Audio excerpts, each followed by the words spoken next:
2024년 3월 11일 사순 제4주간 월요일 제1독서 이사야서의 말씀입니다. 주님께서 이렇게 말씀하신다.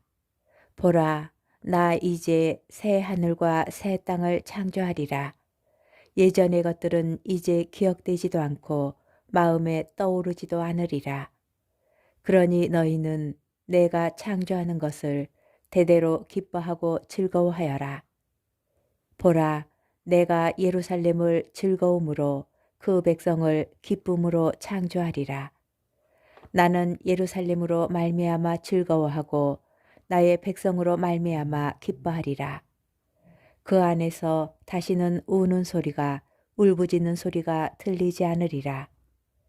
거기에는 며칠 살지 못하고 죽는 아기도 없고 제 수명을 채우지 못하는 노인도 없으리라. 100살에 죽는 자를 젊었다 하고 100살에 못 미친 자를 저주받았다 하리라. 그들은 집을 지어 그 안에서 살고 포도밭을 가꾸어 그 열매를 먹으리라. 주님의 말씀입니다. 복음 요한복음 4장 43절에서 54절의 말씀입니다. 그때 예수님께서는 사마리아를 떠나 갈릴레아로 가셨다. 예수님께서는 친히 예언자는 자기 고향에서 존경을 받지 못한다고 증언하신 적이 있다. 예수님께서 갈릴레아에 가시자 갈릴레아 사람들이 그분을 맞아들였다. 그들도 축제를 지내러 예루살렘에 갔다가 예수님께서 축제 때에 그곳에서 하신 모든 일을 보았기 때문이다. 예수님께서는 물을 포도주로 만드신 적이 있는 갈릴레아 카나로 다시 가셨다. 거기에 왕실 관리가 한 사람 있었는데 그의 아들이 카파르나움에서 알아 누워 있었다.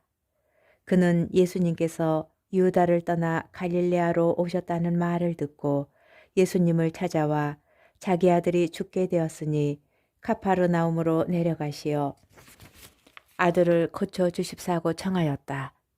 예수님께서는 그에게 이르셨다. 너희는 표징과 이적을 보지 않으면 믿지 않을 것이다. 그래도 그 왕실 관리는 예수님께 주님, 제 아이가 죽기 전에 같이 내려가 주십시오 하고 말하였다. 그러자 예수님께서 그에게 말씀하셨다.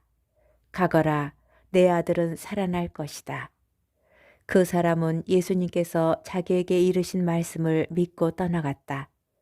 그가 내려가는 도중에 그의 종들이 마주와서 아이가 살아났다고 말하였다.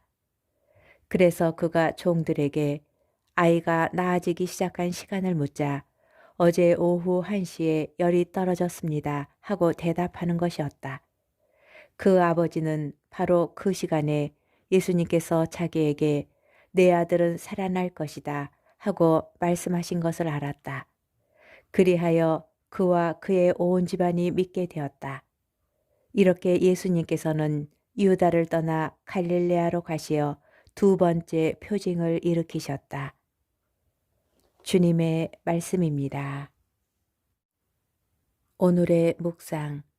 가거라, 내 아들은 살아날 것이다. 이 세상에서 가장 극심한 슬픔 가운데 하나는 자녀의 죽음입니다. 그러한 고통 속에 있는 사람에게 내 아들은 살아날 것이다 라고 누군가 말하여 준다면 이보다 기쁜 소식이 있을까요? 오늘 복음과 독서는 죽음에서 부활로 이어지는 구원을 선포합니다. 보라, 나 이제 새 하늘과 새 땅을 창조하리라. 예전의 것들은 이제 기억되지도 마음에 떠오르지도 않으리라. 새로운 생명의 창조가 약속되고 있는 것입니다. 그런데 이를 위하여 전제되어야 할 조건이 하나 있습니다. 믿음입니다. 중병에 걸린 아들 때문에 상심한 어느 왕실 관리가 예수님을 찾아와 아들을 고쳐달라고 합니다. 그런데 본문은 믿음을 강조하고자 너희는 표징과 이적을 보지 않으면 믿지 않을 것이다 라고 경고합니다. 예수님의 말씀을 믿는 것이 아니라 표징과 기적을 믿는 우리의 잘못된 태도를 지적하는 것입니다. 결국 관리는 자기에게 이르신 말씀을 믿고 떠납니다. 아들을 고쳐주시겠다고 약속하신 예수님의 말씀을 믿고 떠나는 모습은 참된 신앙인의 모범을 보여줍니다. 이는 앞으로 일어날 모든 일을 예수님께서 허락하신 결과로 받아들이겠다는 절대적 순명의 자세를 의미하기 때문입니다.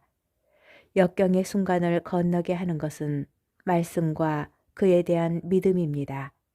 무엇보다도 그 말씀이 살아있고 구체적으로 활동하는 실제임을 믿는 것이 중요합니다.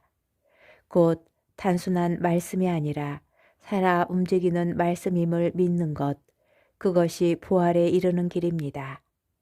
이를 모범적으로 보여준 왕실 관리는 구원을 체험하였고 그와 온 집안이 믿게 되었습니다. 존엄한 믿음이 존엄한 구원을 가져온 것입니다.